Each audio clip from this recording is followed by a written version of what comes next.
이 고린도 전서는 바울의 서신서 중 하나로 이 바울이 에베소에 있을 때 이 고린도 교회에 보낸 편지입니다. 우리가 이제 성경을 읽을 때 이 성경의 어떤 특성을 잘 이해하고 성경을 읽어야지 이 주제를 잘 이해하면서 이제 말씀의 뜻을 알 수가 있는데요. 서신서를 읽을 때의 특징이 무엇입니까? 서신서는 편지다라는 걸 염두에 두고 우리가 말씀을 읽어야 됩니다. 즉 보내는 사람이 있고 받는 사람이 있고 편지를 보내는 이유가 있다라는 것이죠. 편지를 보낸 사람은 바울이고 편지를 받는 사람, 즉 오늘 우리가 이 성경을 읽고 있지만 1차적인 독자는 바로 이 고린도 교회 성도였다라는 것들을 염두에 두어야 됩니다. 그리고 편지의 목적이 있겠죠. 왜 바울이 이 고린도 교회 성도들에게 편지를 썼을까? 특별히 에베소에 있을 때 이 고린도 전서를 썼는데 왜 에베소에 있으면서도 고린도 교회 성도들에게 편지를 썼을까? 즉 이 편지를 가지고 왔던 사람들이 여러 가지 분쟁, 그 교회 안의 분쟁을 바울을 통해서 해결해 달라고 이 편지를 썼다라는 것을 알 수 있습니다. 즉 우리가 계속해서 이 새벽마다 고린도 교회의 문제들을 이제 보게 될 텐데 1장에는 이 각 분파, 이 교회 안에 갈등이 있었다. 서로 따르는 지도자들이 달랐다라는 것을 알 수 있고요. 이 잘못된 지식이 들어왔다는 것도 알 수 있고, 이 결혼과 부활에 대한 문제, 우상 숭배에 대한 문제, 근친상간의 문제, 이 법적 송사의 문제, 다양한 문제들이 많았습니다. 또한 이 고린도전서 12장에 보면 여러 가지 이 은사와 관련된 열광주의자들이 이 교회 안에 있었다라는 것을 알 수 있어요. 참 문제가 많았던 교회가 바로 고린도 교회입니다. 그런데 놀랍게도 바울은요, 이 편지를 시작하면서 말씀을 시작하면서 이 고린도 교회 성도들을 향해서 어떻게 이야기하고 있습니까? 2절 상반절에 바울은 이렇게 시작합니다. 고린도에 있는 하나님의 교회. 문제 많은 교회, 말썽 많은 사람들의 모임, 이렇게 이야기하지 않아요. 여전히 문제가 있는데 바울은 고린도 교회를 어떻게 바라보고 있습니까? 하나님께서 부르신 자들이 모인 곳이다라고 이야기를 시작하고 있습니다. 물론 바울이 고린도 교회의 현실을 몰랐다라는 것은 아닙니다. 누구보다도 더 잘 알고 있어요. 그러나 바울은 그들의 문제보다 먼저 하나님께서 그들을 부르시고 세웠다라는 이 사실을 누구보다도 더 잘 알고 있었어요. 왜 그럴까요? 문제가 많아 보이는 교회고 문제가 많은 사람들이 모였어요. 그럼에도 불구하고 하나님이 부르셨다라고 고백할 수 있었던 것, 바울이 문제가 많은 사람이었기 때문입니다. 바울은 1절에서 자신을 이렇게 소개하고 있습니다. 하나님의 뜻을 따라 그리스도 예수의 사도로 부르심을 받은 바울. 바울이 어떤 사람입니까? 원래 예수를 믿는 사람들을 잡아가던 핍박하던 사람이었어요. 그런 그가 복음의 사도가 되었습니다. 바울이 어떻게 하나님의 사도가 되었습니까? 보내심을 받은 자들이 되었습니까? 자신의 어떤 능력이 있어서가 아니라는 거예요. 하나님의 전적인 은혜라는 것을 바울 먼저 경험했기 때문입니다. 그래서 우리가 은혜를 받는 게 참 중요해요. 은혜를 받으면 어떻게 됩니까? 우리의 인간적인 생각을 내려놓게 된다라는 것이죠. 사람이 어떻게 저렇게 할 수 있어라고 이야기할 수 있는 이유는 무엇입니까? 자기 자신을 망각하기 때문에 그렇게 얘기할 수 있는 거예요. 바울은요, 먼저 고린도 교회, 말썽 많은 교회, 문제 많은 교회를 바라보기 전에 자신을 바라보았다는 것을 알 수 있습니다. 바울이 뛰어나서가 아니라는 거예요. 하나님이 자신을 선택했고 하나님이 나를 보내셨다라는 것을 믿었기 때문입니다. 신앙생활하는 중에 우리가 잊지 말아야 될 것은 하나님의 은혜라는 것입니다. 은혜가 잊어버리면요, 갈등이 생기고 분열이 생겨요. 그래서 우리가 이 교회에서 일을 하기 전에 가장 중요한 게 무엇입니까? 일하는 사람은 은혜를 받아야 돼요. 말씀의 은혜를 받아야 되고 기도의 은혜를 받아야 됩니다. 은혜를 받고 일을 해야지 문제가 생기지 않고 갈등이 생기더라도 서로를 바라볼 수 있게 되고 낙심하지 않을 수 있어요. 근데 이 은혜가 없으면 어떻게 됩니까? 일을 하다 보면 어떻게 돼요? 갈등이 생길 수밖에 없거든요. 같은 생각을 갖기가 어려워요. 당연히 갈등이 생기고 문제가 생깁니다. 그렇기 때문에 우리는 매일 이 새벽마다 은혜 받는 훈련을 해야 돼요. 우리 스스로가 말씀을 통해서 주님을 만나고 기도하는 가운데 만나고 찬양하는 가운데 만날 때 하나님께서 우리에게 주시는 사역을 우리의 혈기로 하지 않을 수 있게 되는 거예요. 특별히 교회에서 중직자들은 늘 기억해야 됩니다. 내가 먼저 은혜 받지 않고는 은혜가 흘러갈 수 없다라는 것을 기억해야 돼요. 일만 하다 보면 어떻게 돼요? 갈등이 생겨요. 그 대표적인 예가 바로 고린도 교회예요. 고린도 교회. 바울은 4절에서 이렇게 이야기하고 있어요. 그리스도 예수 안에서 너에게 주신 하나님의 은혜로 말미암아 내가 너희를 위하여 항상 하나님께 감사하노니. 예, 문제 많은 교회를 생각할 때마다 바울은 감사한다고 이야기합니다. 예, 왜 그럴까요? 예, 그들이 하나님의 은혜 안에서 새롭게 지어져 갈 것을 알았기 때문입니다. 예, 리더십에는 여러 종류가 있는데 변혁적 리더십이라는 게 있어요. 어떻습니까? 그런 사람들이 그 리더는 늘 사람들을 볼 때 이 사람들의 연약함이 안 보일 수가 없겠죠. 여전히 부족한 게 많아요. 그래도 예수 그리스도 안에서 어떻게 변화될 것인가를 바라보는 거예요. 그 대표적인 예가 바로 예수님이시죠. 리더라는 사람은 잘 훈련된 사람을 세워서 가지고 데리고 일을 하는 게 아니라 여전히 부족해 보이지만 그들을 발굴해서 키워서 훈련시켜서 일을 하는 사람이 리더입니다. 예수님께서는 연약한 베드로를 부르셔서 초대교회를 세우는 자로 부르셨다는 것을 알 수 있어요. 바울은 이미 그러한 눈을 갖고 있는 거죠. 여전히 다툼이 있고 갈등이 많은데 그럼에도 불구하고 감사할 수 있는 것은 때가 되면 하나님께서 그들을 성장하고 성숙시킬 수 있다라는 믿음이 있었어요. 내가 하겠다라는 게 아닙니다. 하나님께서 하실 수 있다라는 믿음과 확신이 있었다라는 것이죠.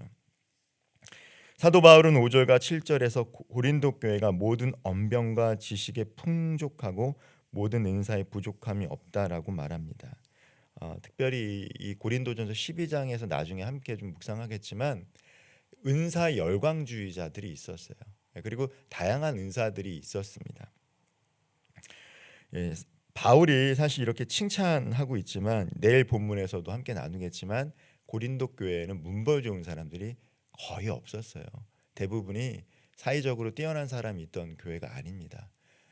그리고 우리가 오해하지 말아야 될 것이 우리가 이제 종교개혁 때 아드 폰테스트라고 해서 이제 근원으로 돌아가자라고 하지만 초대교회로 돌아가자고 했던 게 그 초대교회의 어떤 좋은 모습이 있어서 돌아가는 게 아니죠.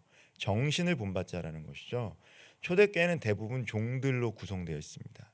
종들과 여자들 그리고 신분적으로 뛰어난 사람들이 대부분 없었어요. 나중에 이제 기독교가 300년 후에 공인되고 나서 좋은 문벌 좋은 사람들이 교회 공동체 안으로 들어왔지 핍박받을 동안은 대부분이 종들이었어요. 그리고 여자들이었다는 것이죠. 내세울 게 있는 사람들이 모인 곳이 아니에요. 초대교회라는 곳은. 그리고 교회는 가정교회로부터 시작됐습니다. 고린도 교회 성도들이 많지 않았다는 것을 알 수 있어요. 대부분이 100여 명이 넘지 않습니다. 초대교회는 다 가정교회에서부터 시작했습니다. 그럼에도 불구하고 어떻게 사도 바울이 이야기합니까? 칭찬하고 있다는 거죠. 하나님의 눈으로 교회를 바라보고 있습니다. 바울은요 교회를 자기 교회라고 이야기하지 않습니다. 개척교회 목사님이 바로 바울이죠. 본인이 개척했어요. 그럼에도 불구하고 교회를 자기 교회라고 이야기하지도 않아요. 자신이 복음을 전했지만 그곳에서 오래 사역했지만 그는 교회의 주인이 자신이라고 생각하지 않았습니다. 저는 이 사실을 꼭 기억해야 된다고 생각을 합니다. 특별히 이제 목회자들, 저도 목회를 하고 있지만 개척을 하면 어떻게 해야 됩니까? 목사님들이 본인 교회라고 생각하는 경향들이 좀 있으시더라고요. 근데 바울은 전혀 그렇지 않았다는 거. 자신의 교회라고 이야기하지 않아요. 교회는 사람의 취향대로 움직이는 곳이 아니에요. 교회는 하나님의 뜻을 묻는 공동체입니다. 특별히 이제 교회에서 오래 섬기고 헌신하신 분들의 특징이 있어요. 한 교회에서 내가 이 초대교회 개척 멤버다. 오래 섬기고 헌신하면 어떻게 됩니까? 주인 의식이 생겨요. 자기 교회처럼 정말 주인 의식을 가지고 섬깁니다. 그것은 필요해요. 근데 문제는 무엇입니까? 내 기준이 섬김과 모든 교회의 기준이 되어야 된다고 생각하면 문제가 돼요. 갈등이 생기고 문제가 생깁니다. 오래 섬기고 많이 헌신했다고 해서 내 방식이 항상 교회 기준이 될 수 있는 것은 아니에요.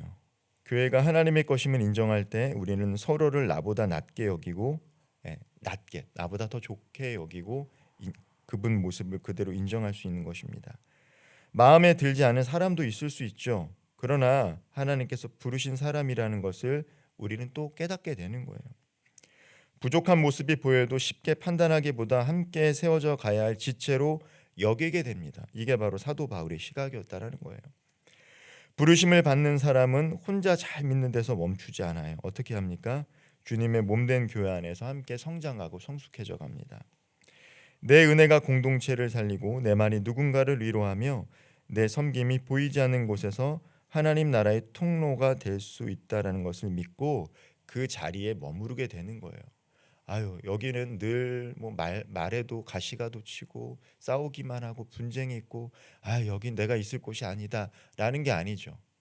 여전히 부족한 사람들이 보이지만 하나님이 세우신 교회이기 때문에 때가 되면 하나님께서 성장하고 성숙시키실 것을 믿고 그 자리에서 내게 주어진 은사를 가지고 섬기게 된다라는 것입니다.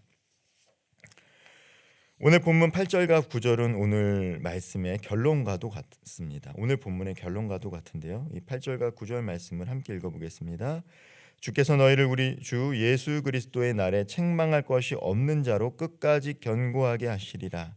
너희를 불러 그의 아들 예수 그리스도로 우리 주와 더불어 교제하게 하시는 하나님은 미쁘시도다.